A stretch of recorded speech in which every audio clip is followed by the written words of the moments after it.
Alright. Boom, boom, boom. Marami tayong pinag-usapan. Medyo nalungkot si Mark kasi pinag-usapan namin masyadong Manila politics na stress si Mark Gamboa. Biglang, nakita mo Ronald, pagkatapos niya pag-usapan, biglang lumayo siya. Napaisip siya. Napagod Napagod. siya. Napagod. Like, what's going on? Na-stress siya. Ronald, you should have seen him. Parang, ano yung kay Mark? Biglang nag-withdraw siya. Napaisip siya. Na-depress siya. Wala naman kami sinabi kay Isko Tinanong lang namin. Baka naman. Ito na, interview na natin si Isko later this year para naman makuha natin yung side niya. Let's kick off also our LGO editions. Obviously, as we announced earlier, we're hoping to start, God willing, from next week in studio na kami with, ito na, RRM, right? Talagang legit na kami. Medyo, nagne-negotiate pa kami ng rate ni Mark. Kaya si Mark sumasagot, pwede discount ng konti, ganun. Pero ito na talaga, magle-legit na kami. So, we hope to have, LGU leaders among others also on our shows in person naman para medyo mag-next level naman tayo. Bago tayo gumawa ng party list natin, party list ng mga vloggers at analysts. Ito. Pag-usapan natin ito. Ito kasi dating party list din eh. Kabayan ba? Ano ba yung party list niya? Ito na, Hmm. mukhang may update na tayo kay yung mahilig sa mahilig, yung dating human rights lawyer. Ito, nilagay na sa listahan, no, sa Ronald. Medyo Hmm. nasa watchlist na yata si Harry Roque. What a Nasa, turn of events. Mark, nasan yung costume mo? Pinag-usapan na namin yun. well, 2 days ago, nilagay siya sa Immigration Lookout Bulletin Order, ILBO, no? Pero kahapon, ang sabi ng Bureau of Immigration ay ire-recommend na ilagay siya sa Hold Departure Order, no? Kaya sumisikip yung mundo ni ex-human rights lawyer. At sabi ng PAOK ay mukhang isasama siya sa kaso na ipa-file nila dito sa mga pogo na ito. Dahil nung isang gabi napanood ko si ex-human rights lawyer sa The Big Story, ang sabi niya ay hindi ako abogado ng Lucky South 99. Pero kahit na ako yung abogado ng Lucky South 99, ay wala naman silang kasalanan. Wala namang kaso na nakasampa sa kanila. No? Wala naman silang ito lahat ay lang, harassment at propaganda. So, malaking bahagi ng kanyang interview ay dinedepensahan niya yung Lucky South 99 na as Abogado early ka. as 2020 ay nakasuhan ng kidnapping, no? Kidnapping at malinaw na malinaw, merong torture chamber, no? Doon sa kanilang Pogo Hub. Kaya medyo Masyadong lucky pala pag nandun ka. unrepentant itong bata ni Mark, no? Unrepentant, no? Talagang Tatay. Tatay. Ah, talagang dinedepensahan niya. ako yung bata. Dinedepensahan niya yung mga Pogo. No, dinedepensa kahit itong Yung mga pogi. Lucky Ay, South sorry, mga pogo 99. tama. Hindi, iba pa 'yon. Iba pa 'yon, no. So itong Lucky South 99, talagang that was kailan ba? 2 nights ago, no? Yun, no? Napanood ko na dinedepensa. Nagulat ako even for somebody like ex-human rights Harry Roque, no, to be defending a Pogo na lahat ng ebidensya pinakita na torture chamber, kidnapping, no, money laundering. Ang sabi niya ay wala namang kaso na final laban diyan. Wala pa. Pero ang alam ko, meron na yung kaso as early as 2020. So, yun nga, inuulit ko, unrepentant siya. Kaya tingin ko lalong sisikip yung kanyang mundo. Oo, talagang At alam ko, meron din magsisimulang mag-aral na sampahan siya ng disbarment case. Disbarment. Oo, yun pa. Oo. Oo, dahil may bilang yung iba ex-human kasi. rights lawyer, ex-lawyer soon at wag lang ex-you. Kaya kawawa naman si Digong at saka si Bato dahil ang sabi kasi ni Harry, siya lang yung kayang mag-defend sa kanila sa ICC. Kung madidisbar siya, so wala na magde-defend.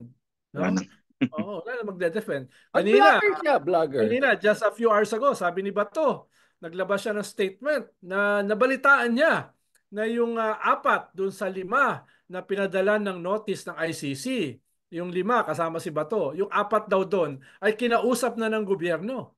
Kinausap na ng head ng NICA, kinausap na ni Senator Trillanes, at kinausap na ni Speaker Martin Romualdez para to testify laban sa kanya. No? Kaya tinanong ko si Aray! Aray, taray! So tinanong ko si Sobrang Trillanes sobra kanina, totoo talaga. ba yan? No? Sabi niya, hindi, natatakot lang sa sariling multo niya si Senator Bato. No? Kaya, pero hindi ako magugulat kung mangyayari yon, pero wala namang aamin. Makikita na lang natin siguro na may mga 2 o 3 na babaliktad. Hindi kasi pwedeng bumaliktad si Bato dahil principal siya. No? Hindi naman siya pwedeng bumaliktad laban sa sarili niya. No? Medyo mahirap gawin yun eh. Pwede gawin, Kaya, marami nangyari, Ronald. You never know. Mark, napanood mo Paliit yung... ng paliit. Kaninang umaga, nandun naman ako sa DOJ uli. Kwento ko lang din, share ko na kasi tungkol na sa mga Duterte. Yung Wait lang. pangatlong Wait lang. kasong sinampan Akala ko ni nasa press Trillanes. con ka ni Fortune. Nasa press Ano con ka yun? ni Fortune. Wala, hindi. Doon ako sa DOJ. Nagugulo. Hindi na ako May nakasawsaw hologram. doon sa kayulo. Oo. Ang pangatlong, yung unang kaso kasi 'di ba yung plunder, yung sa construction nila Bongo. Tapos yung Kalapulong, o ngayon naman yung sa Frigate na scam na Oo. sa Navy, yun naman yung kasong isinampa. Another plunder case ni Trillanes laban dito sa mga Duterte at kay Senator Bongo at yung sa mga iba pang nalilink Mark, doon. next episode na yan. Kay Harry muna tayo. Alam ko, Ronald, pinapalitan niya na yung topic kasi delikado. Ay, Mark, wag mo sirain yung schedule natin. Next episode. Kasi balikan natin, Delikado yung ha? tatay. Pero Ronald, napanood mo, Mark? Napanood mo yung episode ni si Risa Ontiveros at saka si Mr. Supranational? Kasi mini-message ko si Senator Sherwin. Sabi ko, Sir Sherwin, hindi na ba kinausap si Supra? Kailan ba siya darating? Pagtingin ko, yung pala, si Supra ay napunta pala dyan at tinanong ni Risa Ontiveros si Supra na dun sa lodging niya. Kasi nag-aaral yata siya ng aviation. Taray talagang. Siguro pag nag-Europe ka ng maraming beses na libre, gusto mo na mag-aviation para ikaw na mismo mag-fly sa Europe. Pakatipid, no? May pilot ka na, no? Parang ako na lang kaya magdala sa'yo next time, sir. Ako na mag-fly sa'yo. Diba? So parang Supra. Pero itong lodging niya, doon sa building ba ng Lucky 7, whatever. Libre, diba? Libre. So, tinanong ni Risa, bakit ano bang terms of reference? Sabi niya, basta hindi ako sinisingil eh. Kaya ganun lang. Biglang tawanan yung crowd. Tawanan yung crowd sa Senate. Tapos sabi ni Risa, wow, sana all. Ginanon. Ano kung Pinakilala daw kasi yan ni Tatay Harry Roque kay si Leong, tapos nalaman na itong si AR needed a place to stay sa Pampanga, o doon ka na daw tumuloy doon sa dorm diyan sa Mga pogi Pogo. na sa Pogo. Yan. Oo. O tapos pero nagtataka siya, hindi pero siya Richard, sinisingil ng upa. pero Richard, kung dahil nagwo-workout ka sa gym, kung meron ka rin ganung abs katulad kay Mr. Supranational, tingin ko makakalibre ka rin ng tirahan. No? Ilan Makakalibre months? ka rin ng tirahan. Per abs, 1 month ba per abs? Oo. Pero guys, Makakalibre ka ayoko rin. maging pero parang mukhang hindi na masyado si Mr. Supra. Hindi na siya mukhang Supra masyado. Tingnan niyo, parang medyo na siya. Na aviation school siya. Medyo napagod. Medyo. Tingnan mo sa Ronald. Parang, Nalaspag sa kakabuhat parang ng, hindi na. ng bag, Parang nakakabuhat hindi ng na. maleta. Parang na aviation. Medyo stressful yata ang school nila. At saka yung... Nakakalaspag yun, yung magbubuhat ka ng ganong kabigat na bag o maleta. No? Dahil yung kasama mo ay diabetic, hindi pwede magbuhat. No? Buti nga mabait pa yung Senado eh. Kasi 'di ba, for example, naalala ko yung the way they treated Senator Leila de Lima, 'di ba? Kung paano siya inanon Talagang sa bastusan Senate hearing. talaga. Oh, Bastusan talaga. Tapos Mano talaga. pa, kumbaga, respectful pa itong mga natanong lang, AR, paano mo na-afford yung aviation school? Hindi naman ako, Ganun tanong hindi lang. rin daw sinisingilan. Ano lang. Sana all talaga. O nga pala, di ba Mark nag-file ng kaso or what kung ano man itawag mo ron sa korte para hindi ilabas yung kanyang dollar accounts na nakita sa kwarto ni Mr. Supranational doon sa Pogo Hub. Di ba nag-file si Harry Roque? Ex-supranational. Puro mga ex Oh, lahat. dahil Ex-supranational. di natin alam gaano kalaki yun eh. One of these days lalabas ng PAOK yun eh. no, yung dalawang dollar account na nahanap sa kwarto ni Mr. Supranational. So dahil pwede kasi maging basihan yan hindi lamang sa kaso pwede maging basihan yan sa disbarment, sa moral turpitude, lalo na kung hindi naman nakareport yan sa iyong SALN. Kung hindi nakareport sa iyong SALN yung 37 million na ikinontribute mo sa campaign ni Sara Duterte. Marami yan na maraming pwedeng maging 37 lalo billion. na sabi niya bibili niya yung Whirlwind. Bibili niya yung company na may-ari ng kanyang bahay. Ano, hirap no? Bibilin mo yung company na may-ari ng iyong bahay. Tayo. Yung may-ari ng bahay niya, bibilihan yung may-ari ng bahay. Diba? Parang dami may-ari. Parang dami Oo. nangyari. Tapos yung hearing nila ni Congresswoman Luistro. Luistro. Oo, kung saan kumbaga Nangyari siya ron. nangyayari siya kasi Legalist siya kumbaga ng ginagamitan legalist. niya ng mga lawyer terms abogado Oo. rin, de binalik sa kanya.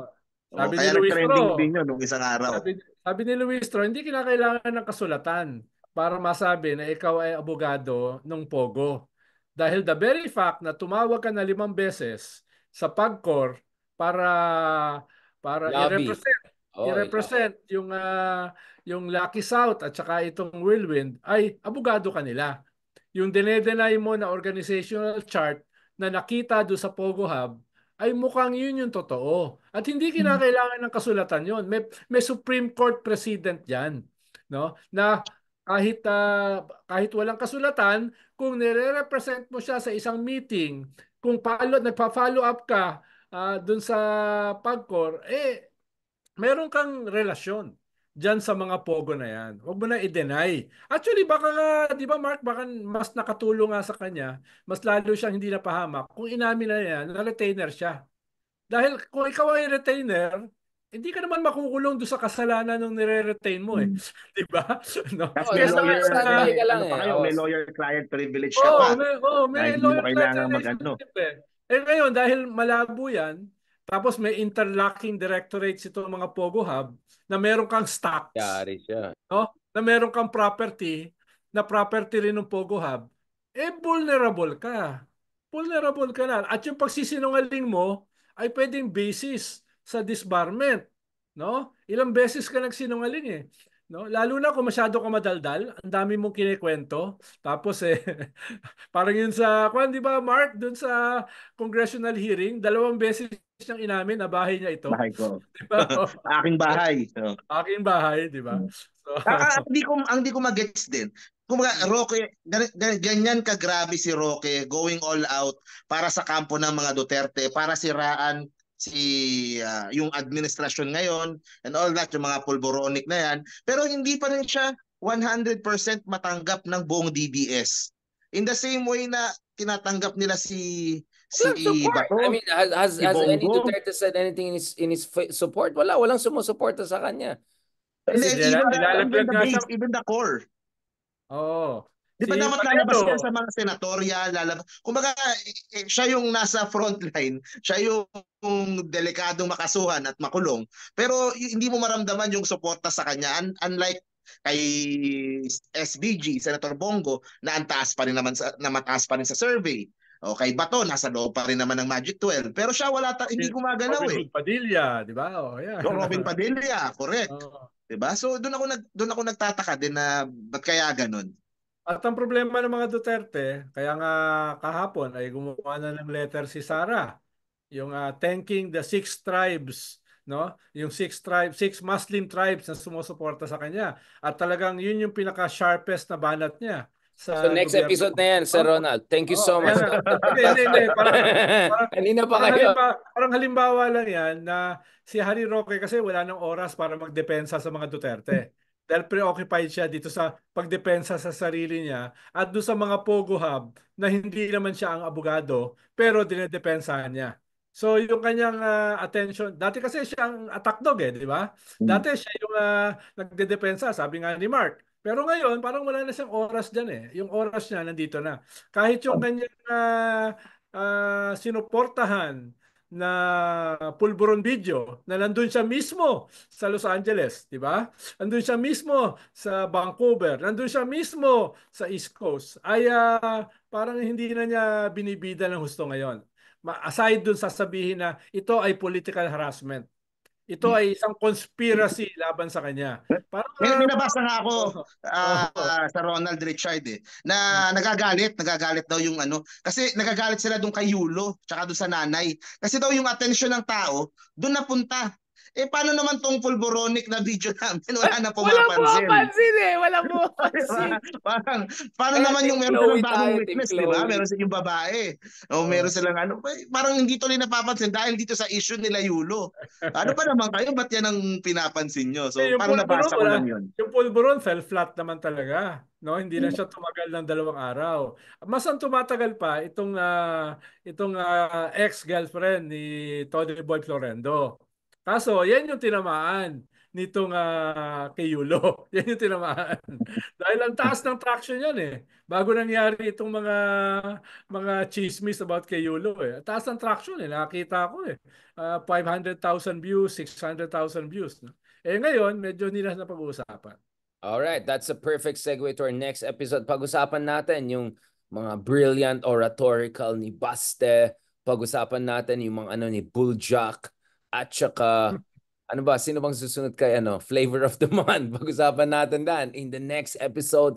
Abangan. Thank you very much. Ka RRM Super Tres Super Marios.